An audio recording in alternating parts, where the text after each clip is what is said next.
Hello and welcome once again to the Thrifty Collector. Today, coming to you from the greatest state in the Union, Florida.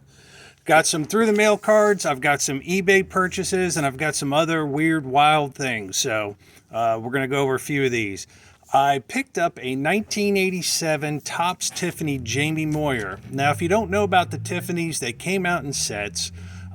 They're a lot shinier than the regular cards from that year, and also they have different colored backs to them.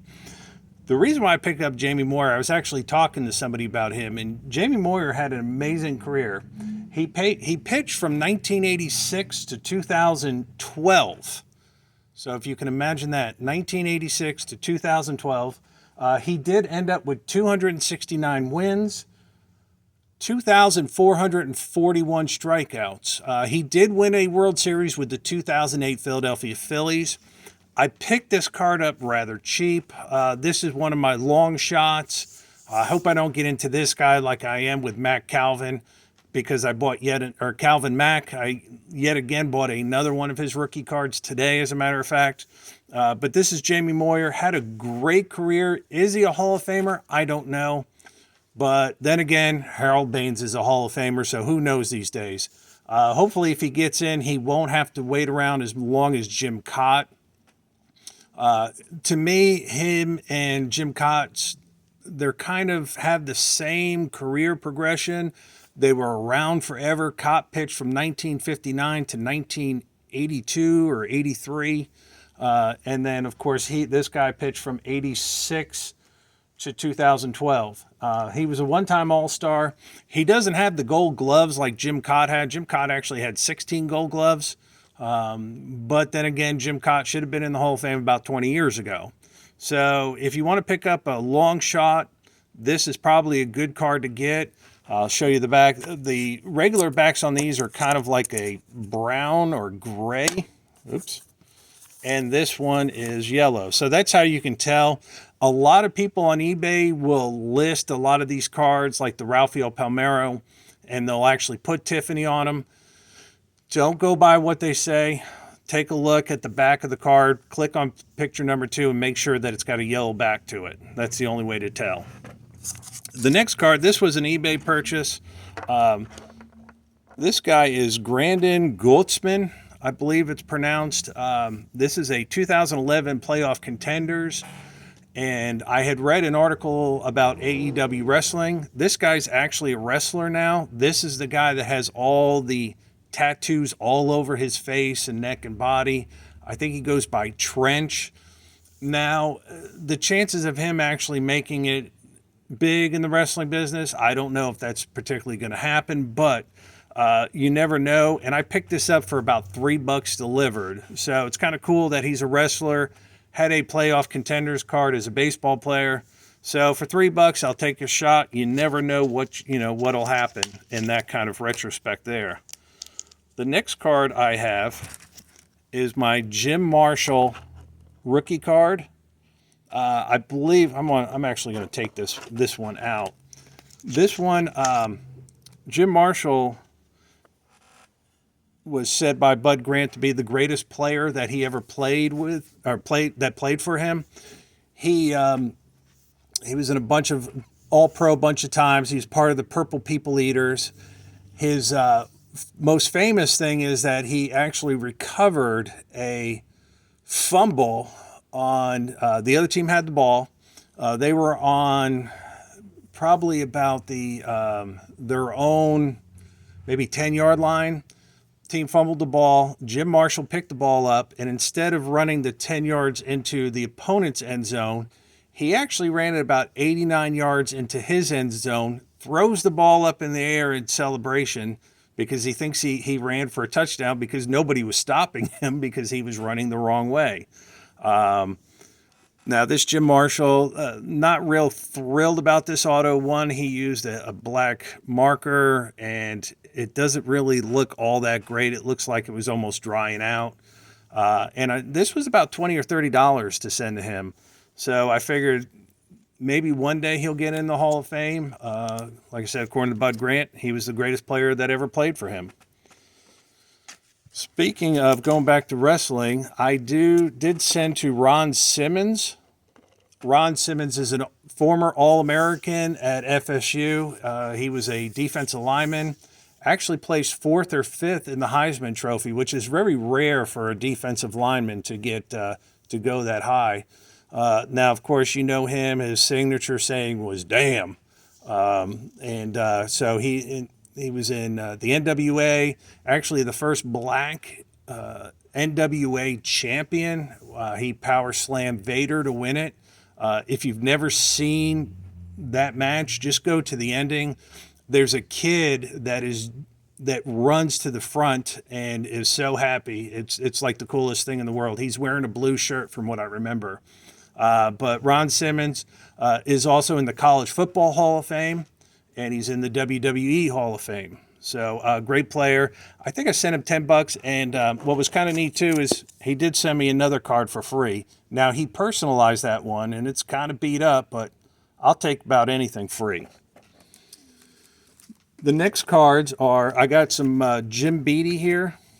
Jim Beattie played for the Yankees and for the Mariners.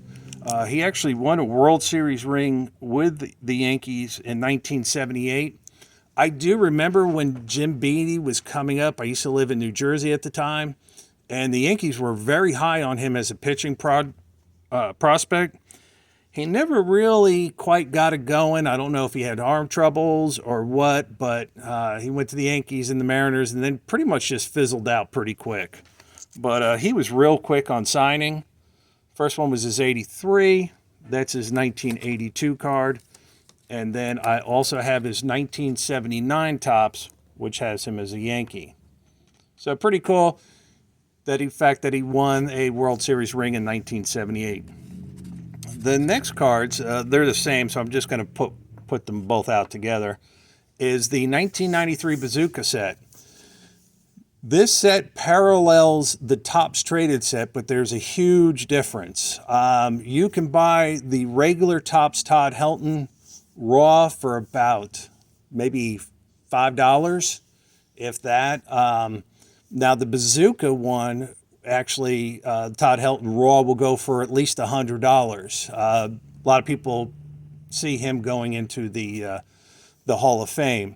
Now, I was kind of lucky when I got these. There was actually an ad on Facebook Marketplace. A guy had four sets of the Bazooka and 4 set of the old timer, the 53 set. He actually thought that the 53 set was actually worth the money because he was looking at it as the old cards. But I got 4 of each, I want to say. I know for sure I got 4 of the Bazooka, the Topps Bazooka cards from 93. I got them for $40, I believe it was. I did have to drive about 45 minutes to get them. But the fact that I got 4 Todd Heltons for $40, you cannot beat that deal at all. Now, the next card is picture Randy Jones. If you don't know who Randy Jones is, he had 2 remarkable years. It was 1975 and 1976. He actually won the Cy Young in 76. He was 22-14 with a 2.72 ERA. I would actually say that the year before, the 75, was actually his better year. So he had those 2 20-game seasons, threw out his arm, never was the same. Played a couple more years, went to the Mets, and just his arm basically was done after those 2 amazing years. That's his 81, and there's his 78. Now, everybody knows my favorite set out of all of racing, and there's only one racing set I collect, is the 88 Max. Just to reiterate it, if you see these anywhere, cheap, buy them, get them signed. I think one day, what's the old saying? In my opinion, these cards in this set signed is going to be collectible. There are different variations, and I don't know if he is one of them. No.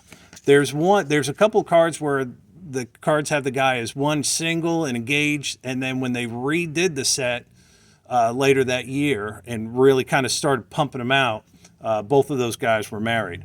But that's Mark Stahl, great signer. I've got a bunch of his cards signed. I'm actually starting to run out of these 88 Max to get signed. So hopefully next show I go to, somebody will bring them and maybe have them in a quarter box. And the guys that I know I signed, I'll pick up every one of them and just keep these going.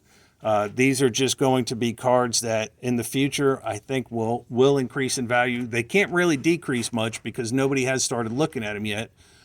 But if you look at all the wrestling cards from the 80s, up until about 5 years ago, you could buy that Hulk Hogan Wrestling All-Star card for about 30, 40 bucks, maybe a little bit more. But it wasn't really that expensive. And now wrestling has just gone crazy. It does seem like NASCAR, every time they have a chance to kind of get a little bit the next step up, they kind of shoot themselves in the foot. But it's still a very popular sport, especially here in the South. I live about 5 miles from Daytona. I've actually been to the track. Have never seen a race, but I've been to the track. So check out those. The next card I have, this was actually an eBay purchase a while ago, and I've never put this up, and I just don't know why I never did. This is actually, I know, GAI, but it's a 1908 Peter Bannon. He was a wrestler way back when, and that was back when wrestling, where these guys would wrestle for an hour, 2 hours, 3 hours. And that's one of the reasons why everything went to what it is now in wrestling, because back when people would see wrestling events, one match could go 2 hours because these guys would literally wrestle until one was just couldn't do it anymore. So they kind of had to speed up the process and maybe make it a little bit predetermined, as they say these days. The next card this is a Jim Goscher card. He's one of the 69 pilots. Huge fan of the 69 pilots. Love to get those signed. Love to get the other card signed. The weird thing is, this is actually not the official Topps card. He did send me that card back. I think I've already put it in with my 69s. The way that you can tell this is this has Kansas City on the back. So all of this is what he did. So this is his own card. I think it was a $5 donation. So you send him the donation and he'll sign your card, and he'll actually even send you a free card, which I think is kind of cool that it's Kansas City on there. And then last but not least, I got some, this guy was one of my favorite relievers as a kid, Joe Sambito. He, unfortunately for him, he was on the Mets in 1985 and then got traded to the Red Sox for the 86 team. And of course, the Mets beat the Red Sox in the World Series that year. Every time I still see that ball go through Buckner's legs, I'm like, how could he have not gotten that? That's kind of like David Tyree catching that football on top of his helmet. You know, how did that not get knocked to the ground? But I still watch that Buckner play and still am amazed at how that ball, how he didn't even touch it is beyond me. But that's his rookie card. That's his 77. That's his 1979. And then that's his 1983. So to sum it up, got some classic, great, legendary Hall of Fame wrestler card in Ron Simmons. Got the Contenders card of the guy that's in AEW, which I did read that AEW has approximately 169 wrestlers on the roster. So I don't know how many of these guys are going to get in, especially since you figure that Kenny Omega, the Young Bucks, MJF, and I don't know, Jungle Boy are going to take up a lot of the time, and they're definitely going to be taking up the top spots. But I hope you enjoyed this little thing that I did here today, and hope to get more videos out more and more. And everybody have a great day, stay thrifty, and we will be going next month to a card show in Milton, Florida. So if you're out that way, come by, say hi.